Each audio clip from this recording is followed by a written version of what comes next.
Alhos com bugalhos, banana com laranja. Comparar os incêndios na Amazônia com os incêndios na Austrália é tipo isso, segundo especialistas que estudam a floresta amazônica. Mas muita gente tem sim comparado as duas coisas. Meu nome é Juliana Gragnani, eu sou repórter da BBC News Brasil aqui em Londres e hoje eu vou explicar para vocês o que difere tanto esses dois fenômenos que a princípio podem parecer semelhantes. O que está acontecendo na Austrália é grave. Ao menos 27 pessoas morreram, milhares de pessoas perderam suas casas e há estimativas que mostram que milhões de animais também morreram. Assim como o auge dos incêndios na Amazônia no ano passado, o assunto tomou as manchetes de todo mundo.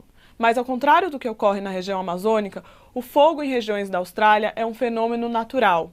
Joss Barlow, pesquisador da Universidade de Lancaster, no Reino Unido, e da Universidade Federal de Lavras, em Minas Gerais, explica que a flora australiana evoluiu com o fogo e que o fogo faz parte do regime do bioma australiano. É um ecossistema que queima de tempos em tempos, ele me disse. Ou seja, as queimadas acontecem em sua maior parte de forma natural, pela incidência de raios. Em alguns casos, podem ser causadas também por pessoas, de forma acidental ou intencional. A polícia de um estado na Austrália, por exemplo, acusou 24 pessoas de começarem queimadas. Agora, o que pega é que nessa temporada os incêndios atingiram grandes proporções e se agravaram por causa das mudanças climáticas. As temperaturas estão mais altas na Austrália e o período de secas mais prolongado, e isso favorece a propagação do fogo. Um dos motivos para isso é a influência do dipolo do Oceano Índico, ou o El Niño do Índico, como é conhecido, que é a diferença nas temperaturas da superfície do mar em regiões opostas do oceano. No ano passado, dizem os pesquisadores, por causa das mudanças climáticas,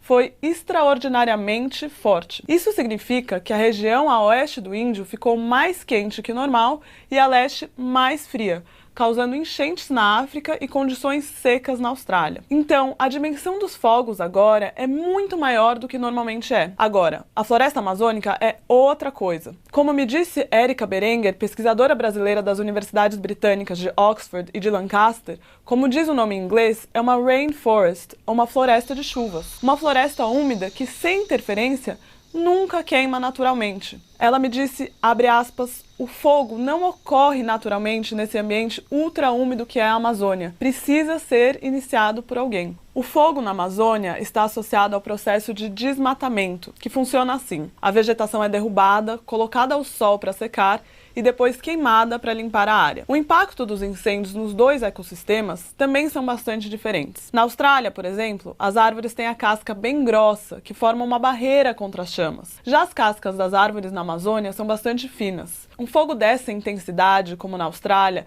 leva sim à mortalidade de árvores e animais, mas a pesquisadora explica que o ecossistema é mais resiliente ao fogo e vai se recuperar em taxa mais rápida. Mas quando o fogo entra na floresta amazônica, causa uma mortalidade de cerca de metade das árvores, e não se sabe quanto tempo a floresta vai demorar para se recuperar. Nas palavras dela, a floresta fica como um queijo suíço, esburacada, vai entrar mais vento, mais sol e vai deixar a floresta mais quente e seca. Nas redes, veículos e usuários também estão comparando a dimensão das queimadas nos dois países. Mas segundo especialistas, também não cabe fazer isso. Segundo dados do Programa Queimadas, do INPE, o Instituto Nacional de Programas Espaciais do Brasil, entre janeiro e novembro de 2019, uma área de 70 mil quilômetros quadrados foi queimada na Amazônia brasileira. Isso equivale a 7 milhões de hectares. O INPE usa dados de satélite e ainda está processando o mês de dezembro. Já na Austrália, de acordo com o jornal The Guardian, o total queimado desde o início da temporada, em junho de 2019, até 8 de janeiro de agora,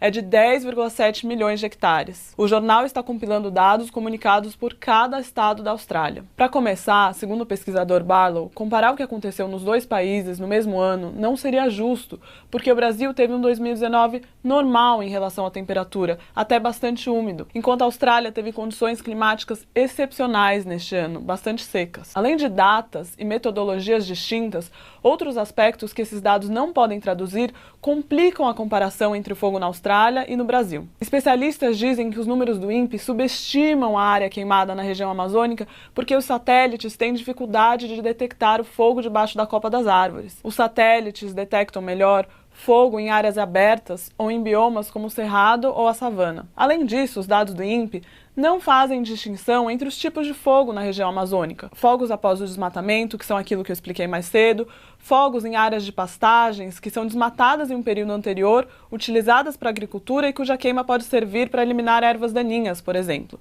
E fogos florestais, quando o incêndio é descontrolado e foge dos limites de quem faz a queima, podendo ser acidental ou intencional. Por último, também se comenta a reação dos líderes dos dois países. O presidente brasileiro, Jair Bolsonaro, minimizou os dados do INPE, que apontavam o maior número de focos de incêndio na Amazônia em 9 anos. Enviou tropas do Exército para combater os incêndios quando se tornaram assunto mundial, sendo até discutido por outros líderes no G7. O primeiro-ministro australiano, Scott Morrison, também foi acusado de estar sendo negligente perante a crise. Passou, inclusive, alguns dias de férias no Havaí e tem sido criticado por subestimar os efeitos do aquecimento global nos incidentes. Bom, como disse Barlow, não adianta jogar um jogo do que é pior. Os dois incêndios são ruins e os dois governos têm o dever de atacar os problemas. Nós, aqui na BBC News Brasil, vamos continuar acompanhando a crise na Austrália. Até a próxima!